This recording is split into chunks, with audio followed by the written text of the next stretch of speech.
So the few of you who follow me know I do a side project where I try to watch as many movies on the IMDB bottom 100 that are available to me. Which brings us to number 67, Three Ninjas, High Noon at Mega Mountain, the fourth movie in the Three Ninjas saga. Yeah, I've never heard of it either. Honestly, pretty surprised that a franchise could have had 4 movies in the 90s and still made so little cultural impact that I've never heard of it even once. I guess maybe if it was some crappy exploitation film from the 70s or something, but the 90s, I think I'd hear about it at some point, especially for a kids movie. I mean, isn't 90s kid nostalgia in right now? But either way, I gotta watch all of these now. And they're all streaming, except for one. The original. That one's on some service I've never heard of called Hoopla. The second movie's on Netflix and the last 2 are on HBO Max. Basically, the streaming situation for this is complicated, so forgive me for not seeing the first one before the sequels and therefore not fully learning about the deep lore of these kid ninja movies. Surely if I understood more I would have seen them for the masterpieces they are. Okay, so while looking for footage to put here, I found out the first movie is available for free on YouTube, but I don't want to have to write a whole other review at this point, so we're just skipping that. Anyway, the Wikipedia pages for these movies are pretty low on information, but here's what I was able to pick up on the first movie. I decided not to read the full plot summary, but here's all we probably need to know about it. It's 3 white kids who don't look like they have any Asian ancestry at all, like to go visit their Asian grandfather who taught them the way of the ninja from a young age, so they're pretty much masters now. The kids are given ninja names Rocky, Colt, and Tum Tum based on their personalities. I don't know about the other kids, but I'm pretty sure Tum Tum is given that name because he eats a lot. Everyone else probably gets a cool name that's probably because of some positive aspect about them. For this poor guy, Grandpa said, "You get this name because you're a little shit who eats all my food." Sadly, I already gave the name Fat Fucking Pig to another student, so now we're gonna have to sell for Tum Tum. Fuck you. Anyway, these kids get kidnapped by one of Grandpa's former students because he wants to get closer to their dad, who's in the FBI. And the kids fight back, and I'm guessing since there were sequels, they didn't die. Surprising, I know. This was released by Touchstone Pictures in 1992 and was panned by critics and grown-up audiences. It opened at 4th place at the box office and ended its run at $29 million. But it had a budget of only $2.5 million, so that made it the most profitable movie of the year in terms of cost-to-profit ratio. It later got a cult following for its camp value, and the child actors now host the screening and Q&A event in Sacramento every year. So of course they made a sequel right afterward. But that's not what we're talking about. That one fell victim to what the Wikipedia vaguely refers to as distribution issues. I'm not 100% sure what that means, but it probably had something to do with the fact that all of the sequels were released by TriStar instead of Touchstone. Whatever happened, Part 2 took so long to release they'd already made and put out Part 3, 1994's Three Ninjas Kick Back. So the first Three Ninjas sequel. Or the second. Apparently this is third chronologically, but you wouldn't know that unless you looked it up. None of the events of the next one are referenced at all. Either way, this is the one that's on Netflix. Also, Max Elliott Slade, the actor who plays Colt, is the only one of the 3 ninjas to return for this one. The other 2 were recast. And the main section of the Wikipedia page points out that Grandpa's last name changes for no reason. This movie's so forgotten that becomes something worth putting at the forefront of the page. So, Grandpa's taking a trip to Japan to return a dagger he won in a karate competition as a kid so they can award it to someone else. The kids are all excited to go with him, but first we need to do a scene at a Little League game. All the kids are on the same team despite the fact that Rocky and Colt look 12 at the youngest and Tum Tum looks like he's 6 or something. This is where we're introduced to the worst aspects of this entry, all revolving around the humor. One part involves a chubby kid who farts a lot. He hits a home run and as he runs the bases everyone he passes smells his farts and passes out. See, real highbrow stuff there. Also, we get to see Tum Tum's exaggerated desire for food. In the 2 after this, eating is a small part of his personality. Here it's his whole personality. Really over-the-top food crazy stuff here. In this scene alone, he is distracted by a hot dog flying onto the field and makes a passionate dive to catch it in his mitt. And later, when a huge brawl breaks out on the field, he leaves to get a snack, played for laughs. We're only 2 movies in and the character's already been flanderized. This whole movie would probably be the cruelest fat joke movie ever if Tum Tum was actually fat. Fortunately, they saved the fat shaming for the random farting kid who doesn't appear again.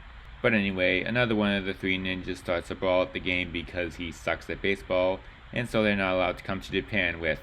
Okay, I swear the rest of this video isn't just me going through the plot and being nitpicky, I'm just trying to set the scene here.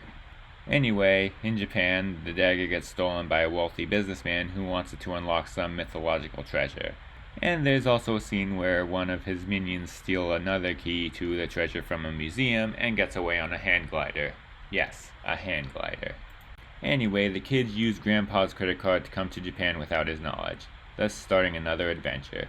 The story of a bunch of grown men getting their asses kicked by little boys. Spoiler alert, that's what all of these movies are about. The fighting scenes in this one are alright, but it's kind of ruined by all the slapstick. The guy's main henchmen are his nephews, who are bumbling idiots who get hurt in a lot of so-called comedic ways, but really any scene involving anyone has a lot of annoying lowbrow humor. And they also use really cartoony comedic sound effects, which doesn't make it any better. To be fair, there's one comedy scene I liked, when they're in the middle of a fight but still have to call their mom, and so they have to pretend that everything's going fine while in the middle of a fight. I'm not saying it's hilarious, but it's actually a humorous concept done well. Honestly, it's the best comedic moment in the entire franchise, or at least that I've seen. Also, continuing Tum Tum's slenderization, he is now aspiring to be a sumo wrestler, solely because of how much they get to eat. Har har. Dude, if your entire personality is that you eat a lot and you're still skinny, you are not going to be a sumo. This starts out as a bad one-off joke, but it becomes more of an actual thing when he gets to Japan and is still obsessed with them. It seems to be setting up for some kind of payoff. Nope. The closest we get is that the three ninjas fight a sumo, with karate, not in sumo wrestling. And surprisingly, it isn't any kind of turning point for Tum Tum or even the payoff of a joke. But anyway, there is one noteworthy addition to this movie. It starts when Colt actually fights in the karate tournament and gets beaten by somebody in a mask. The winner takes off the mask and it's, hold on, big shock here, a girl. And everybody loses their shit because it's the 90s and little kids can't wrap their minds around the idea of girls being good at things in movies. Thank God things have changed. Today when that happens we just make long videos about how it's bad somehow. But either way, she ends up joining them, making it 4 ninjas.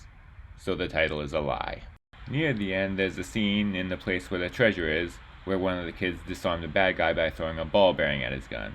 But the scene is edited so poorly I actually had to look up what the hell happened there.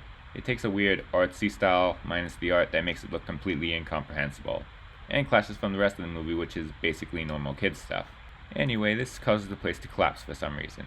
Everybody gets out in time and the main bad guy decides he's not evil anymore and just walks away. He stole a bunch of shit, he put Grandpa in the hospital, he sent thugs to beat up children, all in the name of greed, and he walks away, no consequences. Anyway, the movie ends with them winning a different baseball game, this time helped by the 4th ninja, who is, get this, a girl. This movie was hard to get through. It's obnoxious, it's stupid, oh yeah, the acting also sucks, but I guess it would probably be good for kids. I probably would have liked it as a kid. Does it insult kids' intelligence? I guess it's harmless. But otherwise, this was a terrible start for me.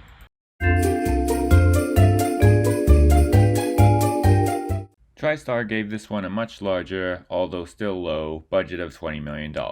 You may remember that's almost as much as the first one made in its entire run. That was a mistake. It was panned by critics like the original, except this time it only made $11 million. But they still had another movie already made, so...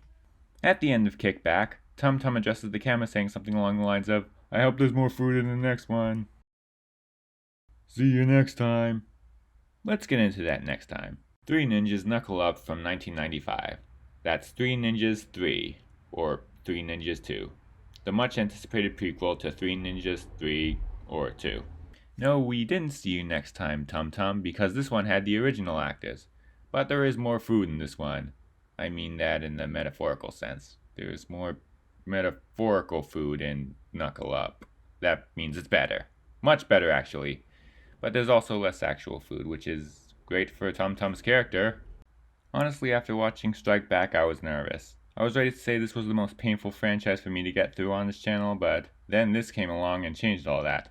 It's still bad, but it's bad in an enjoyable way. Not so bad it's good, but charming in its low standards kind of way. If the original is like this, I could see why it got a cult following. Strike Back is the worst one of the franchise. And yes, that includes High Noon at Mega Mountain. Yeah, now I'm being controversial. This one is more action-oriented, so much so that it actually got a PG-13 rating. Or that's what HBO Max and IMDB said. One of the trailers for it that I watched said that it was rated PG, maybe it was re-rated. Either way, not the best luck when the target audience for a PG-13 movie is probably under 13. But that emphasis on action means less emphasis on the bad comedy, although even that comedy isn't as terrible as last time. Anyway, the plot. The 3 ninjas go on a trip with Grandpa to somewhere close to a Native American reservation, which is not in good shape because some rich asshole is dumping toxic waste there. And the people who work for him are pretty terrible too. The story begins when the kids see some of his henchmen harassing a little Native American girl in public for no reason at all. If RRR was about Native Americans instead of Indians, as in people from India, the bad guys would probably look a lot like this.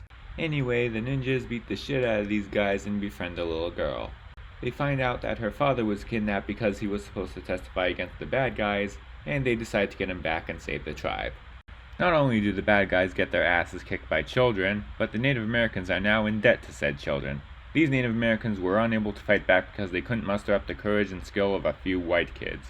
Also, these kids have a dance scene at a party with the tribe. Wow, this really is RRR. Anyway, the fight scenes are okay for the most part, but there's this one scene where literally every time the kids land a hit on somebody, they yell out, "Ayah!" I know that's a thing in karate, but this scene and a few others to a lesser extent just overdo it. It's really distracting when that gets yelled out every 30 seconds or so. Once again, this is not a good movie. It's a stupid kids movie, but at least it's an entertaining stupid kids movie. Stupid in a charming way. A story about little kids getting involved in the schemes of evil grown-ups and winning. And one that's not so bad that parents would probably truly hate having to watch. Pretty much on par with the Disney Channel movie, but one of the slightly better ones.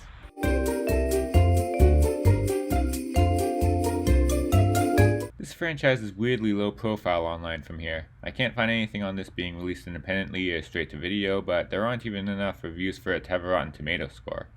Although there is a Metacritic score. No budget is listed for this, but it didn't even make $1 million.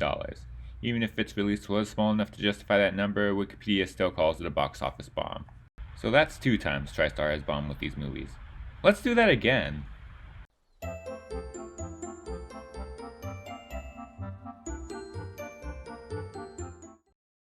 Roper, Williams, and Lee, the Deadly Three, penetrate the secret chambers of an evil island empire. What do you know about Han? He lives like a king on that island, totally self-sufficient. A fortress without walls, protected by an invincible army that needs no ordinary weapons. This is Enter the Dragon.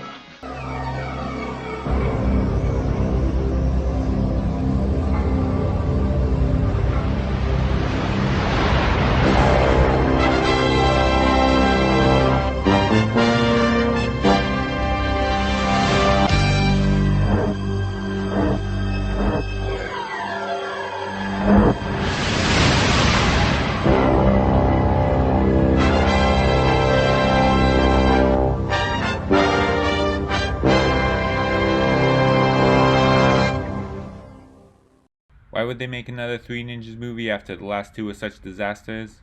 I don't know, but they made this bad decision in 1998. Well, I guess they must have had some faith in the star power of this. Yeah, we got a real famous draw here. They managed to get the brilliant thespian talent of, get this, Hulk Hogan. Yeah, they were still trying to make his acting career a thing. And he gets top billing, and is bigger than the actual main characters in the poster. He wore a wig for this movie to cover his baldness and, as a result, was seen with a similar hairstyle in Halloween Havoc 96. Also advertises Lonnie Anderson and Jim Varney as the bad guys. And if you were worried that this was going to be like Strike Back where only one of the original child actors returns, then worry no more. You see, none of them are in this movie. Neither are the ones from Kick Back. Even when you view the films chronologically, Tum Tum is still a filthy liar. In fact, only 3 of the original actors appeared in this movie. One of them was Victor Wong, who was the only actor to appear in all 4 movies. This was also the last movie he appeared in before his death in 2001. That may seem like a bad one to end a career on, but I personally think it could have been worse. It was shot at Elitch Gardens theme park in Denver, Colorado, which was completely remodeled with everything being renamed. However, there are apparently moments where signs showing the real ride names could be seen in the background. The best way to describe this movie is Die Hard for kids. It feels as much like a Die Hard copy as it does a Three Ninjas movie, and that gives it a unique, entertaining feel compared to the rest of them. This could have been my favorite of these movies if it wasn't so stupid. I don't agree that this is the worst of these movies, but it is the stupidest. It starts out with a minor nitpick, but a confusing one. The opening scene is of the kids training with Grandpa, in some sort of indoor obstacle course that looks like something from American Ninja Warrior, including flames and stuff. It's never explained where the hell this is. Next scene is them shortly afterwards in Grandpa's backyard. So yeah, I think that means he has an entire Ninja Warrior set in his backyard now. Anyway, they meet their new token girl. a tech whiz who just moved into the neighborhood. They meet when she accidentally flies a remote control helicopter through the ninja's window. Like it just crashes through. I mean, like most remote control helicopters probably wouldn't make it through a sheet of paper. This one goes through glass. But either way, they're friends now, and she's invited to Tum Tum's party at a theme park called Mega Mountain. It's also the same day that Hulk Hogan's there. He's the star of some kids' action program that Tum Tum loves, but he's washed up and the show's about to get cancelled, but he's holding a live performance here. Both parties came at a bad time though, because a group of terrorists have come and taken the park hostage. The park owner has to pay them or they crash some of the rides. They have guys with machine guns guarding the gates. There's a crowd of cops and FBI agents outside, and the terrorists just unleashed a hail of bullets at their cars, and the park goers are just going on as if nothing unusual is happening. Yes, they don't appear to have any knowledge that they're being held hostage, or don't seem to care. Everything that's going on is completely normal to them. And that's really what I think makes this the stupidest one. They're even still going on the rides. Hey, here's a survival tip. When you're in a hostage situation at a theme park, and the bad guys are going to kill everybody on the rides, stay away from the rides.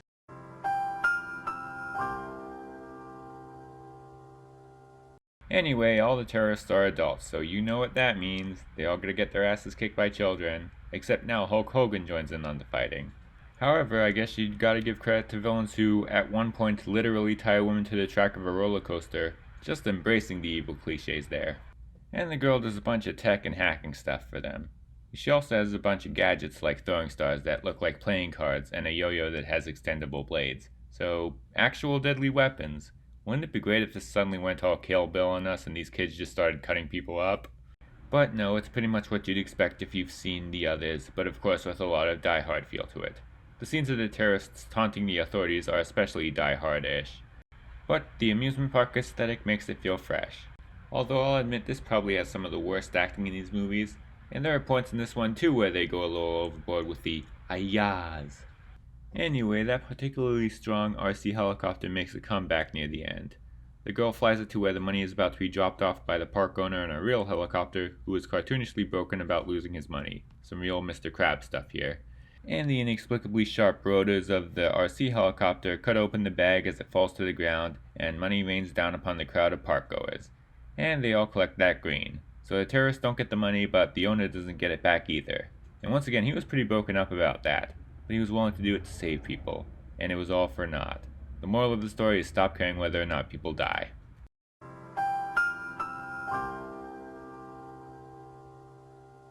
This one actually does have a Rotten Tomatoes score, although it's only based on 7 people. And despite its reputation as the worst, it still has the highest Metacritic score of all of them. Only mixed reviews, while all the others are in the red. Probably because at this point anybody going into this movie probably knows what they're getting into. Oh, and as you were probably expecting, this was also a bomb and they never made another one. But later, there was a renewed interest in it due to nostalgia, which I somehow completely missed. It was also released in a box set along with the other sequels. And IMDB also has a page for a new installment that's said to be in pre-production. I've tried Googling it and found nothing. Apparently it's set to come out next year if it exists. I'm sure that'll get people running to the theaters. Anyway, this movie is bad, but it's an entertaining bad. It's still one of the better movies I've seen on this list behind only Piranha 3DD and The Flintstones and Viva Rock Vegas. And it's much better than Three Ninjas Strike Back. Yeah, even Netflix's non-original movies are inferior. There's a good possibility that I've rented these movies as a kid from Blockbuster and just completely forgot about them. There are probably a lot of movies like that. But this one is still on the high end of Disney Channel movie quality.